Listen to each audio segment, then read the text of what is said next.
हे folks, आज हम एक ऐसी रहस्यमयी यात्रा पर निकलने वाले हैं जहां हर मोड़ पर इतिहास की परछाइयां और इंसानी कहानियां छुपी हुई हैं। आज मैं आपको दुनिया के कुछ सबसे हॉन्टिंग गोस्ट टाउन्स की एक तूफानी यात्रा पर ले जा रहा हूं। ऐसी जगहें जो कभी जिंदगी से गुलजार थीं, लेकिन अब खामोश, इंतजार करती हुई और समय में जमी हुई है।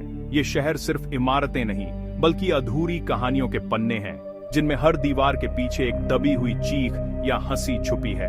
चलो प्रिपयाद, यूक्रेन से शुरू करते हैं। 1986 में चेरनोबिल आपदा से पहले यह जगह किसी भी दूसरे शहर जैसी थी।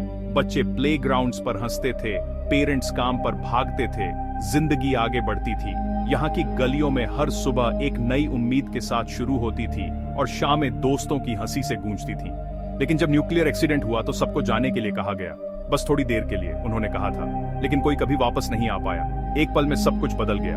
रोजमर्रा की जिंदगी, सपने और भविष्य सब वहीं रुक गए। अब खिलौने खाली क्लासरूम में बिखरे पड़े हैं, अपार्टमेंट्स अनटच्ड हैं और पूरा शहर ऐसा लगता है जैसे किसी ने समय को पॉज कर दिया हो। हर कोना एक अधूरी कहानी कहता है और हर खिड़की से झांकती है एक खोई हुई मुस्कान। और रेडिएशन की वजह से इसे विजिट करना भी अभी भी रिस्की है। यहाँ की हवा में आज भी खतरे की गंध है और हर कदम पर सावधानी बरतनी पड़ती है। अगला स्टॉप हाशिमा आइलैंड, जापान, जिसे घोस्ट आइलैंड भी कहते हैं। कल्पना करो कि हजारों लोग एक छोटे से आइलैंड पर भरे हुए हैं। सब कोयले की खदानों में काम कर रहे हैं, समुद्र के ठीक किनारे ऊंची ऊंची कंक्रीट की इमारतों में रह रहे हैं। यहाँ की जिंदगी तेज, कठिन और भीड़ भाड़ वाली थी, लेकिन सबका सपना था बेहतर भविष्य का। लेकिन जब कोयला खत्म हो गया तो लोग लगभग रातों रात चले गए। एक समृद्ध बस्ती अचानक वीरान हो गई और इंसानी आवाजों की जगह अब सिर्फ सन्नाटा रह गया। अब केवल हवा, लहरें और क्रम्बलिंग रुइंस बचे हैं। समुद्र की तेज हवाएं इन इमारतों के बीच से गुजरती हैं, मानो बीते दिनों की कहानियां दोहरा रही हों।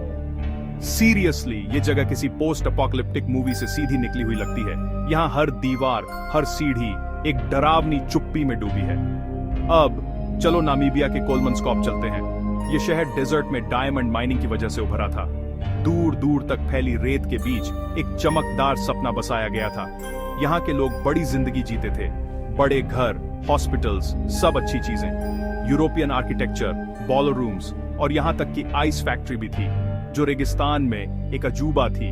लेकिन एक बार जब डायमंड सूख गए तो शहर भी सूख गया।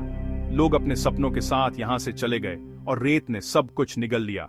आज रेत हर कमरे में भर गई है, अतीत को एक गोस्टली ब्लैंकेट की तरह दफना रही है। हर दरवाजा खोलो तो लगता है जैसे समय की परतें उतर रही हैं। ये इतना सरियल है, आपको लगभग 1 या 2 मिराज देखने की उम्मीद होती है। यहाँ की खामोशी में भी एक रहस्य छुपा है। आगे बढ़ते हैं चाइना के ऑर्डोस कांगबाशी की ओर, एक मॉडर्न घोस्ट सिटी। सरकार ने बड़ी सड़कें, चमकदार गगनचुंबी इमारतें और शानदार मॉल्स बनाए, उम्मीद कर रही थी कि भीड़ उमड़ पड़ेगी। लेकिन किस्मत को कुछ और ही मंजूर था। लेकिन रहने की लागत ने लोगों को दूर रखा। इतनी भव्यता के बावजूद यहाँ की गलियां सूनी रह गईं। अब आपको रात में रोशनी तो दिखती है, लेकिन शायद ही कोई लोग। ये रोशनी मानो किसी खोए हुए जश्न की याद दिलाती है। ये एक फ्यूचरिस्टिक मूवी सेट की तरह है, बस अपने कास्ट का इंतजार कर रहा है। यहाँ की इमारतें, पार्क्स और स्कल्पचर्स सब एक नई शुरुआत के ख्वाब में जमे हुए हैं। अमेरिका की तरफ सेंट्रलिया, पेंसिल्वेनिया। 1960 के दशक में जमीन के नीचे एक कोयले की खदान में आग लग गई और वह आज भी जल रही है। सोचिए, एक शहर जिसके नीचे लगातार आग सुलग रही हो, जमीन से धुआं निकलता है, सड़कें ढह गई हैं और अब वहां रहना सुरक्षित नहीं है। यहाँ की वीरानी में एक डरावना आकर्षण है जो एडवेंचरर्स को आज भी खींच लाता है। पूरा शहर लगभग खाली है, हिडन डेंजर्स के बारे में एक वास्तविक चेतावनी। यहाँ की सड़कों पर चलना जैसे किसी भूतिया कहानी के पन्नों में कदम रखना।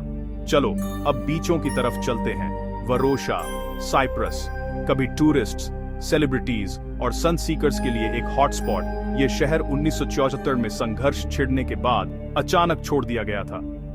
यहाँ की रेत पर कभी हजारों लोगों के कदमों के निशान थे। सब कुछ, होटल, शॉप्स, आज भी वैसे ही पड़ा है जैसे छोड़ा गया था। हर कमरे में बीते दिनों की खुशबू और उदासी दोनों बसी है। ये एक वास्तविक टाइम कैप्सूल है, धीरे धीरे क्रम्बलिंग अवे हो रहा है। यहाँ की खिड़कियों से झांकती वीरानी समय के ठहराव की गवाही देती है। अब क्रैको, इटली की कल्पना करो, एक पहाड़ी पर बसा हुआ। भूस्खलन और भूकंप ने लोगों को जाने के लिए मजबूर कर दिया, और अब पुरानी पत्थर की इमारतें खाली खड़ी हैं, जिससे यह फिल्म निर्माताओं और फोटोग्राफर्स के लिए एक पसंदीदा जगह बन गई है।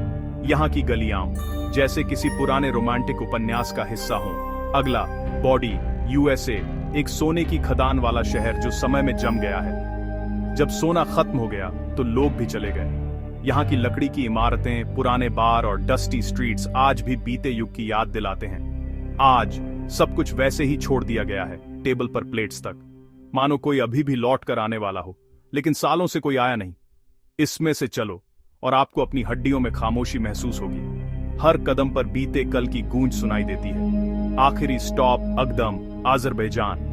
युद्ध ने इस शहर को नष्ट कर दिया और हर कोई भाग गया, केवल इमारतों के कंकाल छोड़ गया। यहाँ की वीरानी में एक गहरा दर्द छुपा है, कुछ इसे कॉकेसस का हिरोशिमा कहते हैं। यहाँ की बर्बादी इंसानी संघर्ष और उम्मीद दोनों की कहानी कहती है। ये सभी घोस्ट टाउन मुझे एक बात सिखाते हैं, कोई फर्क नहीं पड़ता कि कोई जगह कितनी लाइवली, बड़ी या मॉडर्न है। जब परिस्थितियां बदलती हैं तो लोग आगे बढ़ जाते हैं, केवल यादें और खामोशी पीछे छोड़ जाते हैं। ये शहर हमें याद दिलाते हैं कि इंसानी जज्बात, सपने और डर सब समय के साथ बदल जाते हैं, लेकिन उनकी छाप हमेशा इन वीरान गलियों में रह जाती है।